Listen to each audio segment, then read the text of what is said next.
ये रिव्यू जिसे कहा जाता है उसके लिए किया जाता है कि सैलरी का रिव्यू और जो इन्फ्लेशन है या चीज़ों के जो दाम बढ़ रहे हैं उसके अनुसार सैलरी कितनी एक्यूरेट है उसको देखने के लिए, जांचने के लिए पे कमीशंस बनाए जाते हैं। 8th पे कमीशन, आठवां जो पे कमीशन है उसका टर्म ऑफ रेफरेंस जिसे कहा जाता है उसे आज केंद्रीय कैबिनेट ने मंजूरी दे दी है। 3 मेंबर्स की ये बॉडी है पे कमीशन, 8वां पे कमीशन जो है, और ये लगभग 18 महीनों में, जैसा आप हमारे दर्शकों को बता रहे हैं, कि वो अपनी रिपोर्ट देगा। इसमें सुप्रीम कोर्ट की पूर्व जज जस्टिस रंजना देसाई और पुलक घोष जो IIM बेंगलोर के प्रोफेसर हैं वो हैं, और उसके बाद पंकज जैन एक तरह से इंडस्ट्री का एक डिफरेंस देखने के लिए उनको रखा गया है। तो ये 3 मेंबर टेम्परेरी बॉडी है, परमानेंट बॉडी नहीं है, टेम्परेरी बॉडी है। अपने रिकमेंडेशंस देगी, अपने सुझाव सरकार को देगी। उसके टर्म ऑफ रेफरेंस को आज मंजूरी मिल गई। अब ये जो टर्म ऑफ रेफरेंस है इसे अलग अलग राज्य सरकारों को बताया जाता है। इसके बाद ये आयोग अपना काम करेगा और उसके बाद ये अपनी सिफारिशें सरकार को देगा कि महंगाई इतनी बढ़ गई है तो इस अनुसार सैलरी बढ़ जानी चाहिए, या जीवन जीने का जो स्तर है उसमें ये फर्क आया है, क्योंकि जो इन्फ्लेशन है जिससे हम कहते हैं कि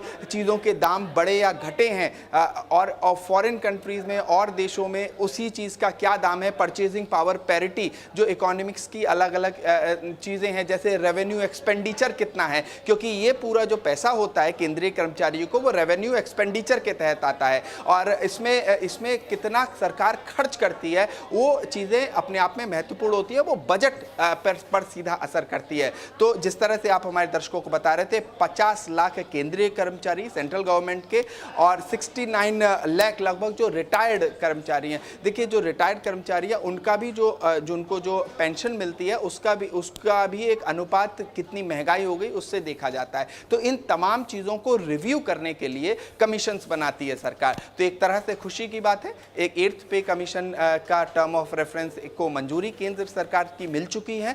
इसके बाद ये अपनी सिफारिशें देगी और सिफारिशों के बाद सरकार लगभग 18-19 महीने, जैसा आप हमारे दर्शकों को बता रहे हैं, वो इसको लागू करेंगे। अब संभव तमाम राजनीतिक पार्टियों के नेताओं के मैं बयान सुन रहा था, जो विपक्षी पार्टियां हैं, महागठबंधन के सहयोगी हैं, वो इसे चुनाव से जोड़कर देख रहे हैं। वो ये कह रहे हैं कि साहब चुनाव चल रहा है इसलिए रेवड़ियों का संकेत देने की कोशिश की जा रही है।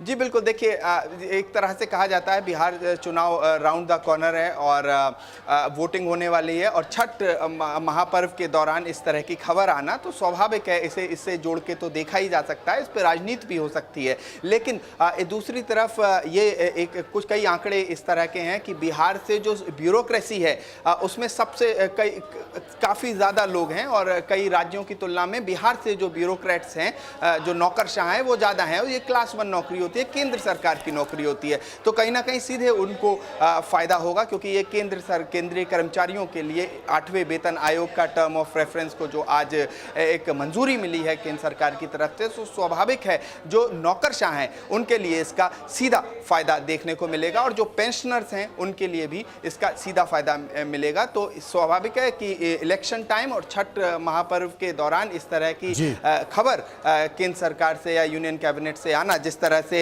यूनियन मिनिस्टर अश्विनी वैष्णव ने बताया, तो ये स्वाभाविक है कि इसे एक तरह से ये स्वाभाविक है कि विपक्षी पार्टियां सवाल उठाएंगी। लेकिन केंद्रीय कर्मचारी के लिए एक अच्छी खबर, खुशखबरी उनके लिए त्योहारों के बीच, तब जबकि छठ का अर्घ दिया जा रहा था सुबह का, और उसके बाद कैबिनेट की बैठक हुई और बैठक के बाद इस तरह का संकेत निकल कर आया। वाकई एक सकारात्मक कह सकते हैं, गुड न्यूज़ इसे कह सकते हैं। बहुत बहुत शुक्रिया करेंगे संभव का, जो ये अच्छी